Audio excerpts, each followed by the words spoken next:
defuma ko ngir ma demb wala ma sàmba yàlla rek moo tax ma koy def kon bu la dara jaral nga koy din ba ci sa jouru xew yow dëggalal sa bopp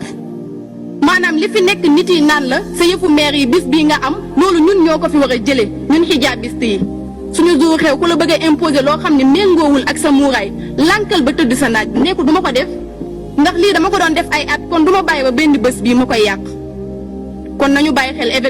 événement yi ñun xijaabiste yi moo ñu yàqal lu bëri te ku ñu yab ci nga ñuy yabee tamit jigéen dafa war a yiiwu ci kàddu ci doxin ba ci xoolin sax ndax loolu sa borom subhaanahu wa taala wax wa qul lil mu'minaat yaxdudna min absaarihinna wa yaxfazna furujahunna waxal jullit yu jigéen ñi ñu wàccee seeni xef daal di sàmm seeni pëy kon jigéen ku war a góorgóorlu nga lan moo tax nga war a góorgóorlu ndax borom bi subhaanahu wa taala daf laa bàyyi xel lool ci l'islam ak ci société ndax dafa am fu la l'islam jëlee am fu mu la indi kon l'islam boobu lépp lu mu la sant war nga mën a góorgóorlu ba nekk ci ndax ku la jëlee ci ilal ubudiya ku la jëlee ci minal ubudiya indi